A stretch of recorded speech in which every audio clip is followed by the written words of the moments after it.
What's up, guys? So as your collection gets bigger, you're gonna have to start making some cuts to your starting lineup.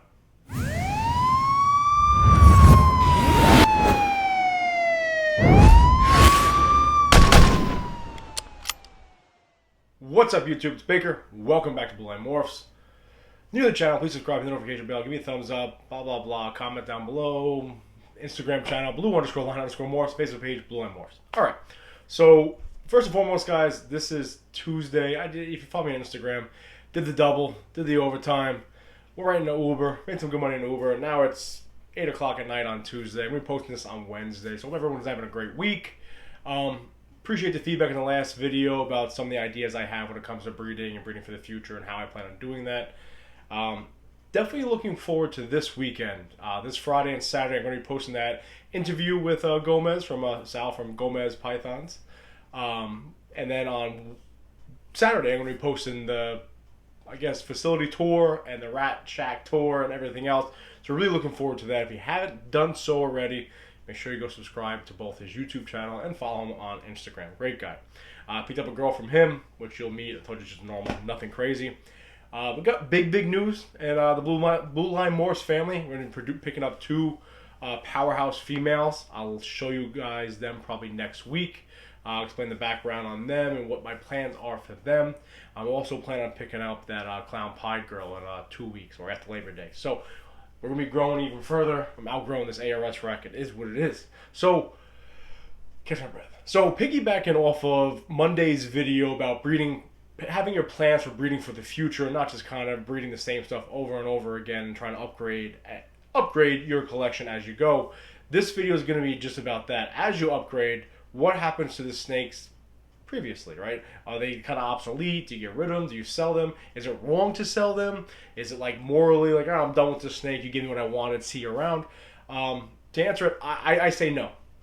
Because if you're going to be selling that snake to somebody who wants a pet, or you're going to be giving that snake away to somebody who wants a pet, or you're going to be selling that snake to somebody who's maybe a couple notches below you, not in standpoint, but just, they're not as advanced, or they want to get those genes into them and they're just starting off, then, there's no reason why you can't sell that snake to them. For example, you guys know I had that banana pied male right here. I'm going to use him for two examples, actually. Got that banana pied male right here who's deep in shed. He's phenomenal. He's gorgeous. I'm going to keep him just because I love the 50-50 mix of the white and the yellow. But originally, I told you guys when I went to my first show, I saw a coral glow male, picked him up, and I was super excited. He happened to be het pied also. I never actually got to breed him, okay? Because ultimately, he became obsolete by my banana pied male, right? Why keep a coral glow het pied male when I have a banana coral glow visual pied? It doesn't make sense to keep him in the collection, okay? So I ended up selling him to my buddy Saul. Saul's balls definitely should come out. He's the guy I met on Craigslist. We became good friends. We talk, at least a couple times a week. He's always traveling, bouncing around. But I sold it to him for what I paid for it because it'll help advance his collection. And if you follow him, he produces a couple coral glow black pastels, girls, and that snake happened to be a female maker, so you lucked out, Saul. It is what it is, you son of a bitch. But so he became obsolete in my collection because I had that banana pied male. And now also, now that I got that other boy in here, right, the powerhouse, actually he just ate one of my Blue Line Morphs produced African soft fur pups for the first time. So it's kind of cool to produce a rat and then feed it to one of my snakes. I'm not going to pull him out right now because he probably still has it coiled up. But that banana pied male is kind of obsolete for me now, right? Because I have the one pied male that has 5 codons on top of it. So now what do I do with that banana pied male? Okay, we got two options for this. Okay, and it kind of goes along with, well, let me tell the full story so I can explain what exactly I'm trying to say. So once I have the two normal pied girls. Okay, they're just normal, but they're visual pieds. Now, once that male from Aussie, the orange dream, yellow belly, pastel, fire, leopard, pied boy is ready to breed, I'm going to breed it to those normal pied girls. Hopefully I hit a couple females that maybe carry all his genes or maybe a couple of them. Either way, even if it's just, listen, if I hit orange dream, yellow belly, fire, leopard, blah, blah, blah, blah, blah, girls, I'm holding them back, right? There's no doubt about that. That would be the home run, etc., etc. But let's say I get a couple, orange dream, yellow belly, or orange dream, fire, pied girls, whatever the case may be, and I hold them back. Now what happens to my normal girls, the normal pied girls? Are they obsolete in my collection? Do I get rid of them? Do I keep them? Does my collection just keep getting bigger and bigger and bigger? And this is the two thought processes of what I'm going to be doing. So definitely comment down below after I get done with my rant and let me know what you guys think of what you guys do. I know a couple of the big time breeders, they either keep the collection small, they constantly upgrade, okay? In other words, with the normal pied girls, they would be out of the collection. I would sell them off to somebody who wants to get into pieds, and then I would keep the girls that have all the codons on top of it. I know people say, no, I'm going to keep those normal pieds because they're still egg layers, right? They're still visual recessive gene snakes. I'm going to keep them. So there's two ways of thinking about this. This is my plan. I'm going to breed that powerhouse male from Aussie to the normal pied girls, and of course the pastel energy pied girl as well, which I'll keep no matter what. But what happens to those normal pied girls once their daughters are up their age and they have 3 or 4 codons, or hopefully 5 codons on top of the visual pied? What do I do with them? So this is where I'm torn. I have two options, right? I can look for guys that are just getting into the ball python thing, or they're just getting into pieds. They want to get the pied gene in their projects, and they're looking to buy them. And I can start, I can keep all my projects higher end stuff, right? So I sell off the normal pied girls to somebody who's looking to get into pied, and then I keep the holdbacks. And it's just that simple, and I keep my collection of pieds small. That's one option. Some people just keep them, right? And they just keep getting more and more pieds, and they just keep breeding them with the same male, and to keep mass producing crazy shit. And I get that, along with the holdbacks. But this is my game plan. Now, if you remember a couple months ago, I had said that when I set up my breeding projects, I want to have high-end stuff and then low-end stuff on the same type of gene. So in other words, I want to have my clown pied stuff, which is like my high-end clown stuff. Then I'm also, I have a normal clown in there. I got just a killer entry, a blade clown in there. And I got 2 more girls coming. And then I have, obviously, the high-intensity orange dream fire yellow belly clown girl. So my plan is to have the upper and then the lower. So this is what I'm going to do. Once I breed that Aussie snake to my normal pied girls, whether it's this season or late this season or next season, I'm going to hold back some powerhouse females, obviously.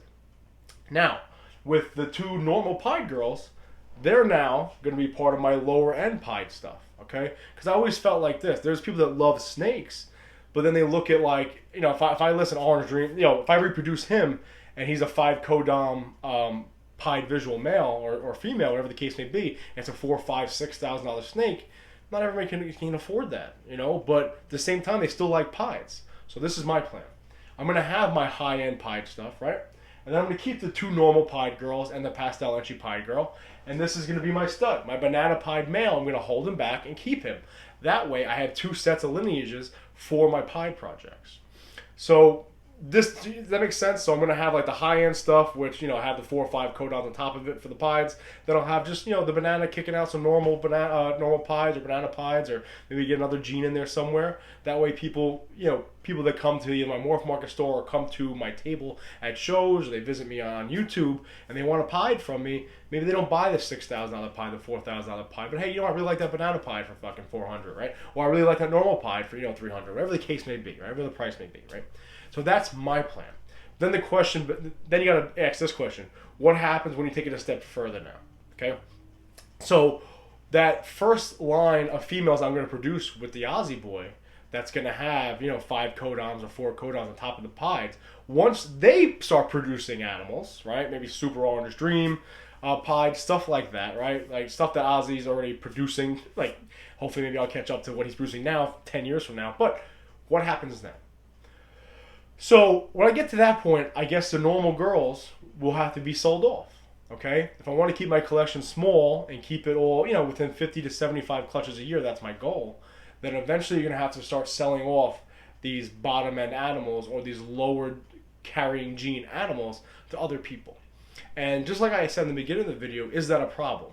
Is it morally wrong for me to breed that normal pied female 4 or 5 seasons, make X amount of money, make X amount of snakes, and bump up a collection to now where my lowest end pied is like an Orange Dream Yellow Belly Fire pied or something like that, or whatever the case may be, right? Is it wrong to sell her off? I've seen a couple of videos like this on YouTube, and my answer is no. Because I think as a hobby and a hobbyist and everyone else in this community, it's good to help other people, because 5, 6, 7 years from now, when quote-unquote these normal pieds might be obsolete for my collection or my goals or what I'm trying to create, there might be a kid just starting. It might be my kid bought my banana, right? There might be somebody starting off with a collection that needs these normal pieds, or needs just a banana pied male, right, to be their stud, and they'll be ecstatic to have them. Then you'll kickstart somebody else's collection. Or you can just keep it going, right? All of a sudden now you can have your normal pies or your bananas, then you can have the mid-grade, and the mid-grade will be the ones I'm hoping to produce, and then you can get some crazy shit going, right?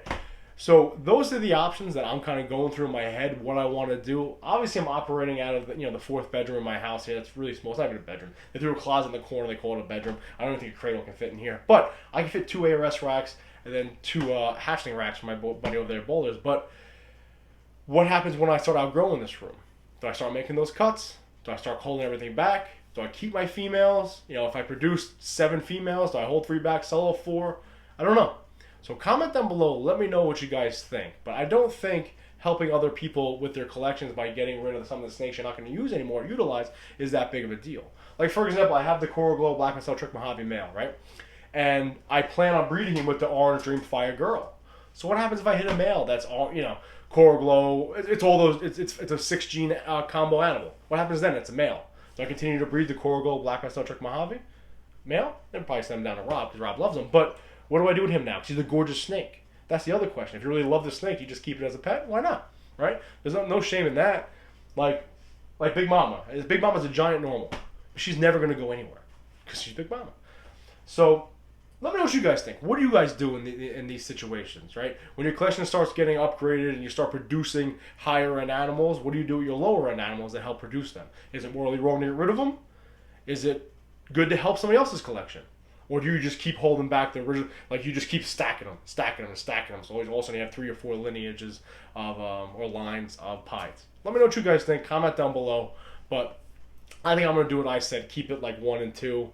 And hopefully if I ever feel that, normal pies are not obsolete in my collection, but you know what? I'm not going to breed with my males, so I'm just going to keep upgrading it. Hopefully I get to that point and we'll see. But what do you guys do? Let me know. Comment down below. Mess me on Instagram. But that's my little rant for today. Sometimes you got to cut a starter, right? It is what it is. Someone that used to be a stud quarterback back in the day, now it's 15 years later, sit on the bench, see you around. It happens, right? So that's what I'm trying to wrap around in my head now and try to figure out what I'm going to be doing in the future when it comes to that. What do you guys do? As always, be safe. Remember, watch your 6.